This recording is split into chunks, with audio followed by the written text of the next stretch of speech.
अपने बेटे और बहू के रोज के झगड़े से परेशान होकर कैलाश बाबू अपने कमरे में जाकर अपना बैग निकालने लगे। उसने अपने कुछ जोड़ी कपड़े रखे और उदास मन से अपनी पत्नी की तस्वीर को उठाया और बोले, कितने नाजों से पालकर बड़ा किया था हमने अपने इकलौते लाडले बेटे को।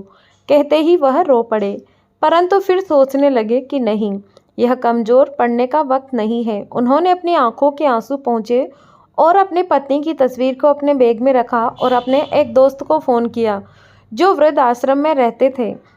भरे गले से उन्हें बताया कि अब वह भी वृद्ध आश्रम में ही रहना चाहते हैं। इतनी बात सुनते ही उनका दोस्त राधेश्याम स्तंभ रह गया। उसके पास कुछ पूछने के लिए कोई भी शब्द नहीं बचे थे। कैलाश बाबू ने केवल इतना ही कहा कि मैं रोज रोज की कॉल हर से परेशान हो गया हूँ और 1 घंटे में तुम्हारे पास पहुँच रहा हूँ।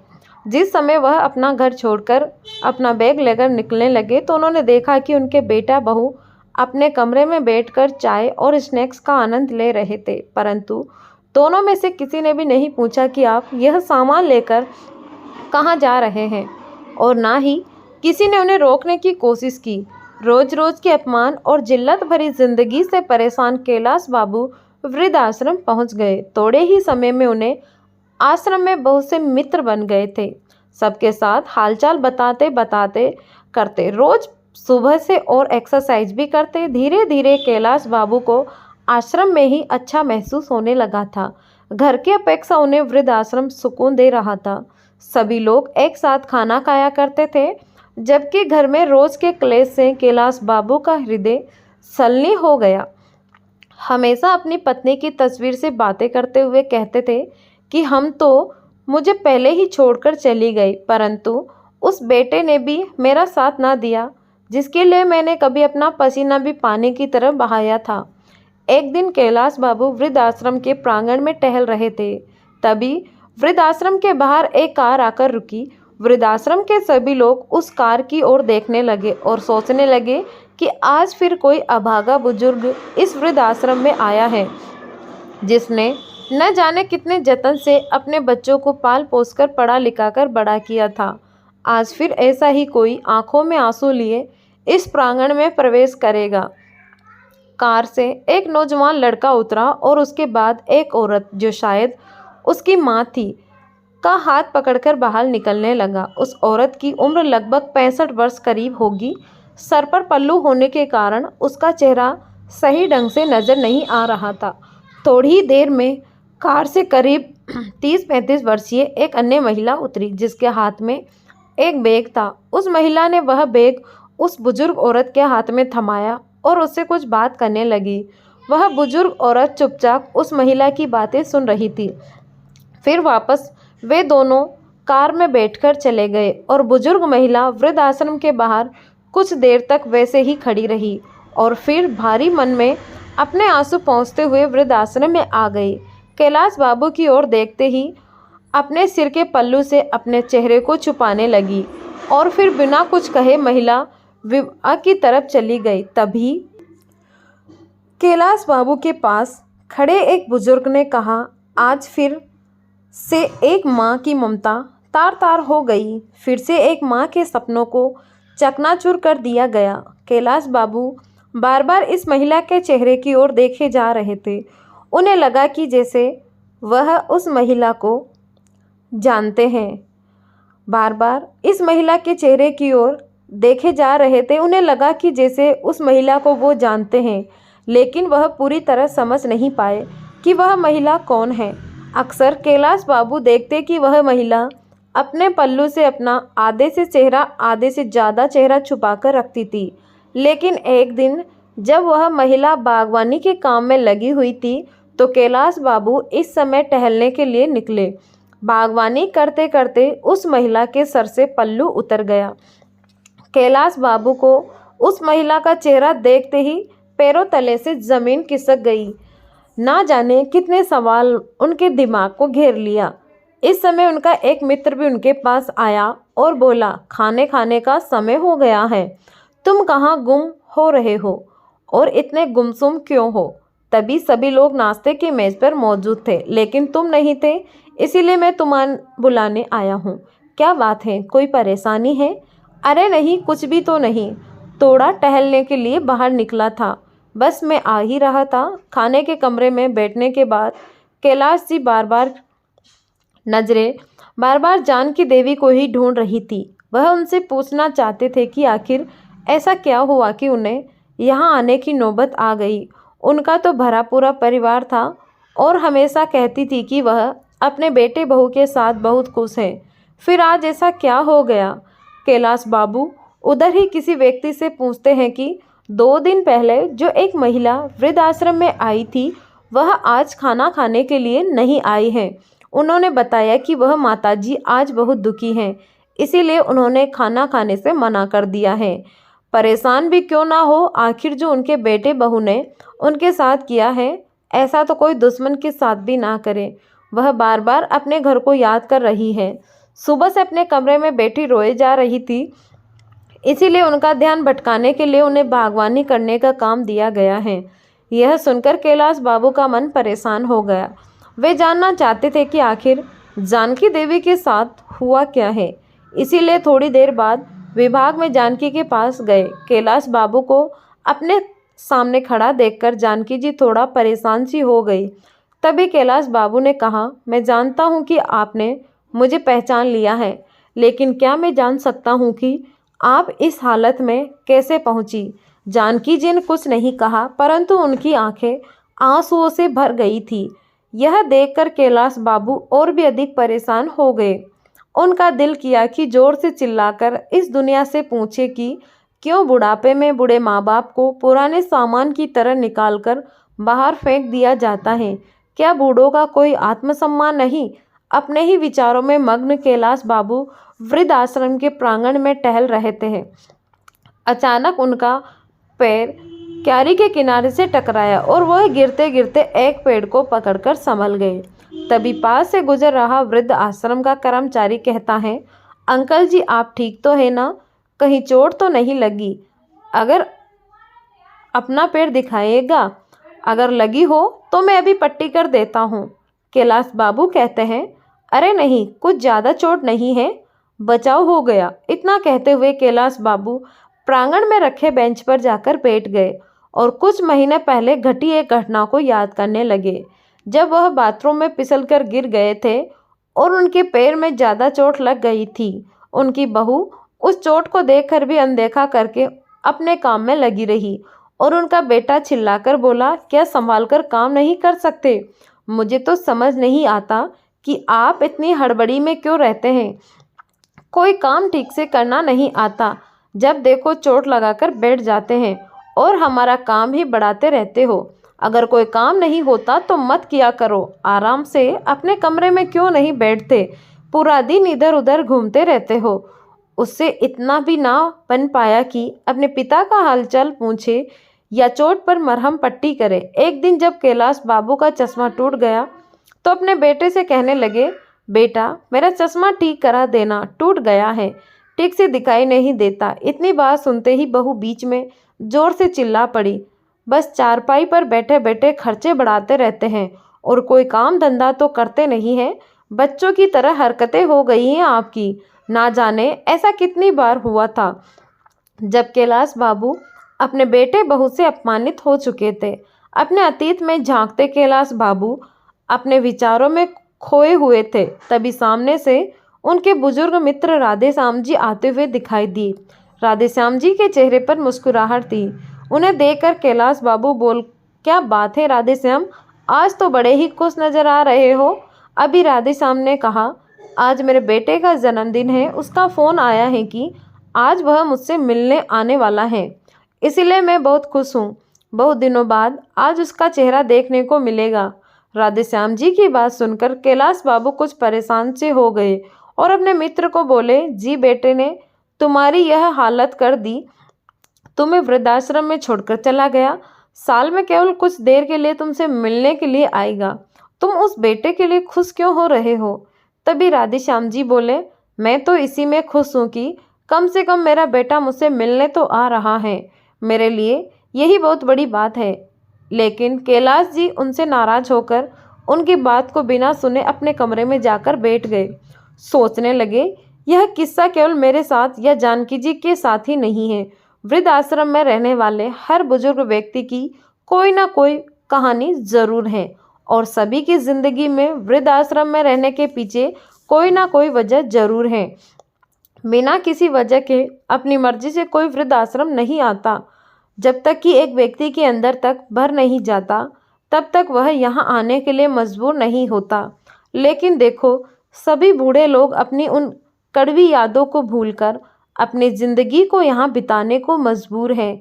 कुछ लोग समय के हिसाब से स्वयं को ढाल लेते हैं और खुश रहते हैं, रहने की कोशिश करते हैं, जबकि कुछ लोग मेरे जैसे हैं जो हमेशा ही अपने बच्चों को, अपने बेटे बहू, अपने पोतों पोती को याद करके आंखों से आंसू बहते रहते हैं, बार बार अपने घर परिवार को याद करते हैं, मन में अपने घर के लिए लगाव भी हैं, लेकिन इस घर में रहने वाले बेटे बहू के लिए गाँव भी है।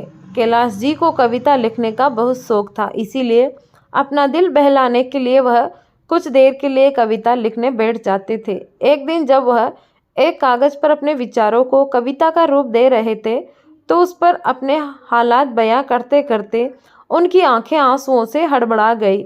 इस समय वृद्ध आश्रम का संचालक उनके पास आया और उन्हें आवाज़ लगाई। कैलाश बाबू इस समय टिकट पर बैठ गए और कागज़ को मोड़कर अपनी जेब में रख लिया और अपने आंसू छुपाते हुए बोले, जी बोलिए।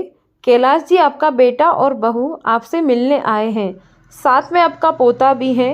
यह बात सुनकर कैलाश जी भी हैरान हो गए, साथ में उनके चेहरे पर नफरत के भाव भी आ गए। सोचने लगे कि आज मेरे बेटे को मेरी याद कैसे आ गई। जब ऑफिस में गए तो उस समय उनका 5 वर्ष का पोता गोलू उन्हें देखते ही दादू दादू बोलते हुए झट से उनकी ओर दौड़ा और उनकी टांगों से चिपक गया। कैलाश बाबू की आंखों से आंसू झलक पड़े। अब तक वह मन मारकर वृद्ध आश्रम में जैसे तैसे भी रह रहे थे, लेकिन अपने पोते को देखते ही उनका दिल कमजोर पड़ने लगा। परंतु फिर अचानक दिमाग में विचार आया कि यह वक्त मजबूरी से अपने निर्णय पर टिके रहने का है। ऐसा सोचते हुए गुस्से से अपने बेटे को देखते हुए बोले, तुम यहाँ क्या करने आए हो? चले जाओ यहाँ से। मुझे किसी से मिलने की कोई ज़रूरत नहीं है। मैं यहाँ बहुत खुश हूँ और अपनी ज़िंदगी बड़ी आराम से काट रहा हूँ। कम से कम यहाँ पर मेरे साथ हंसने बोलने वाला कोई तो है, वह पिताजी। दरअसल बात यह है कि आज गोलू का जन्मदिन है और हमने घर पर पार्टी रखी है। गोलू की ख्वाहिश है कि आप भी उसके जन्मदिन पर उपस्थित रहें। यदि आप आएंगे तो आपके पोते को भी अच्छा लगेगा। तभी कैलाश बाबू बोले, देखो, मैं वह घर छोड़ चुका हूँ और अब मैं वहाँ दोबारा नहीं जाना चाहता। इस समय उनका बेटा बोला, पिताजी आप घर चलिए, वहाँ आपके मित्र भी पार्टी पर आ रहे हैं, मैंने उन्हें भी बुलाया है। सभी आस पड़ोस वाले और रिश्तेदार भी आएंगे, सब लोग आएंगे, आपके बारे में पूछेंगे तो हम क्या कहेंगे। तभी कैलाश बाबू बोले, अच्छा तो आज मुझे अपने बेटे के जन्मदिन के लिए बुलाने नहीं बल्कि अपनी इज्जत बचाने के लिए तुम बुलाने आए हो। तभी रिश्तेदार आएंगे तो पूछेंगे तुम्हारे पिताजी कहाँ गए, तो तुम क्या जवाब दोगे? इसीलिए तुम मुझे बुलाने आए हो। अभी के अभी चले जाओ यहाँ से, मैं कहीं जाने वाला नहीं हूँ। तुम लोग कितने स्वार्थी हो गए हो, ज़रूरत पड़ी तो बुलाने आ गए, वरना इतनी दिनों से मैं यहाँ हूँ वृद्धाश्रम में, एक बार भी खबर लेने नहीं आए कि मैं जी रहा हूँ या मर गया। इतना तू फ़ोन करके भी मेरा हालचाल पूछने की ज़रूरत नहीं समझी। तुम लोग ने इतना तक नहीं पूछा कि घर छोड़कर वृद्धाश्रम चले क्यों गए। आज ज़रूरत पड़ी तो हाथ जोड़कर मुझे लेने आ गए हो। नहीं, अब से यही मेरा घर है, मैं यही रहूँगा, कहीं नहीं जाऊँगा अपने घर को छोड़कर। ऐसा कहते हुए कैलाश बाबू अपने कमरे की ओर जाने लगे। तभी बेटा और बहू दोनों ने आपस में प्लान बनाया कि पिताजी ऐसे नहीं मानेंगे, कुछ तो करना पड़ेगा, तभी उन्हें अपने घर ले जा सकेंगे और रिश्तेदारों के ताने सुनने से बच सकेंगे। इसीलिए दोनों रोती सूरत लेकर कैलाश बाबू के पास गए और गेट जलते हुए कहने लगे, पिताजी माफ़ कर दो, आपके पोते का जन्मदिन है। क्या आपको अपने पोते की खुशियों में शामिल होने का भी मन नहीं रहा? इतनी बात सुनकर कैलाश बाबू का दिल पिघलने लगा। तभी गोलू बोला, चलो ना दादू, बहुत मस्ती करेंगे। अपने पोते की बात सुनकर कैलाश बाबू खुद को रोक नहीं पाए, परंतु दोनों बेटा बहू की करतूत की वजह से वह घर नहीं जाना चाहते थे। लेकिन गोलू ने कहा तो वह घर जाने के लिए तैयार हो गए।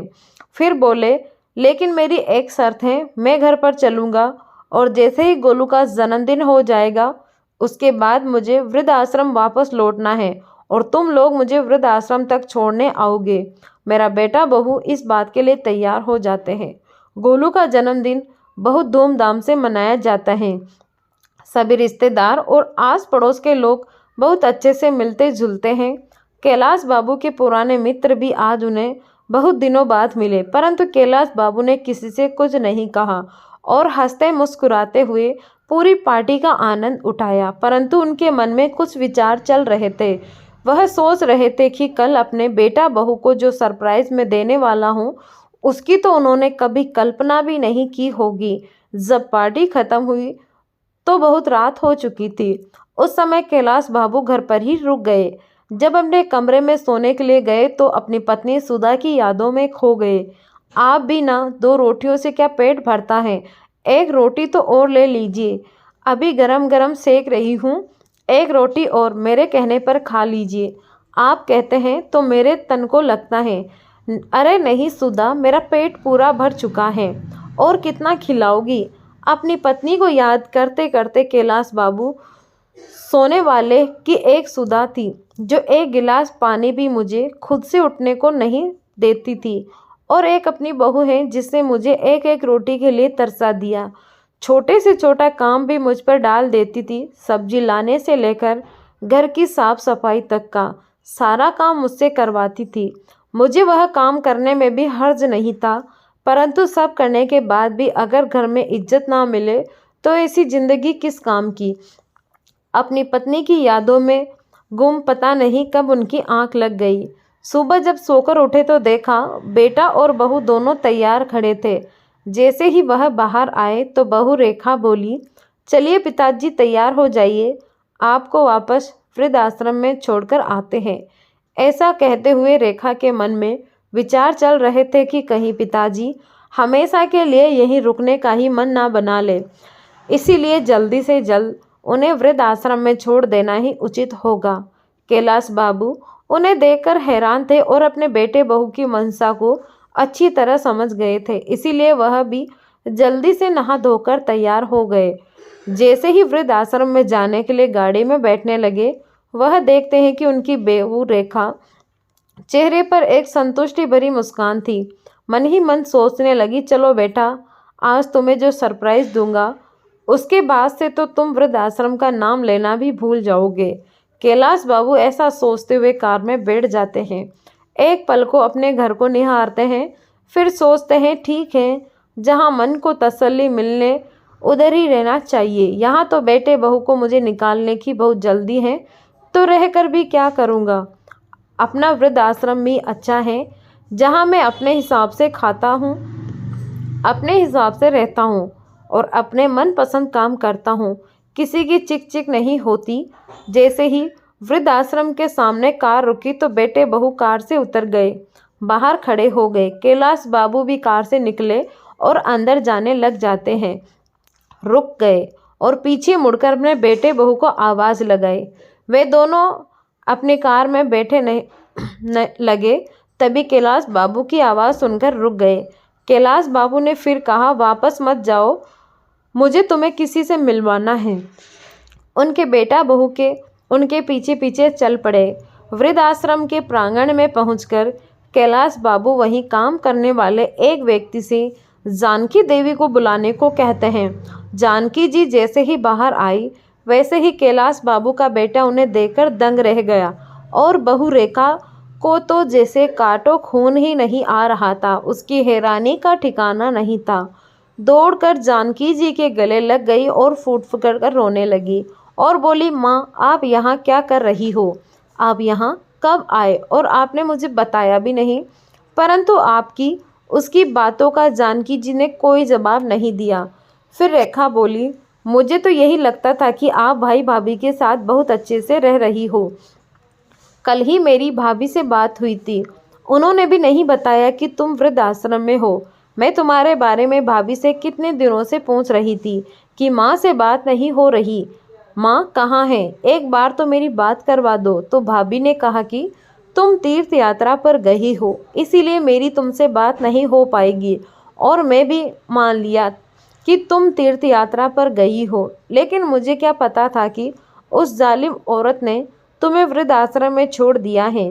अपनी बेटी की बात सुनकर जानकी जी फूट फूट कर रोने लगी और बोली, बेटा तुम्हारे भाई भाभी झूठ बोल रहे थे। मुझे 1 महीना पहले ही वह वृद्धाश्रम में छोड़कर चले गए थे। लेकिन माँ, आप मुझे फ़ोन करके बता भी तो सकती थी, मैं तुरंत यहाँ पहुँच जाती। उन लोगों की हिम्मत कैसे हुई मेरी माँ के साथ यह सब करने की। इतना कहते हुए रेखा अपनी माँ से लिपट गई। मैं तुम्हें फ़ोन करके कैसे बता सकती थी। जिस दिन मैं वृद्धाश्रम में आई, मैं तुम्हारे ससुर जी को यहाँ देखकर, इसका मतलब तो यह हुआ कि तुम में और तुम्हारी भाभी में कोई फ़र्क नहीं है। फिर मैं तुम्हें फ़ोन करके तुम्हारे भाई भाभी की करतूत के बारे में क्यों बताती। इतना कहते हुए जानकी जी ने उसे अपने से अलग कर दिया। तुम मेरी बेटी कहलाने के लायक नहीं हो, इसीलिए मुझसे दूर रहो। यदि मेरे बेटे बहू ने मुझे घर से निकाला है, तो मेरी बेटी ने भी वही अपने ससुर को घर से निकाला है। तो कुल मिलाकर मेरी दोनों औलाद निकम्मी निकली।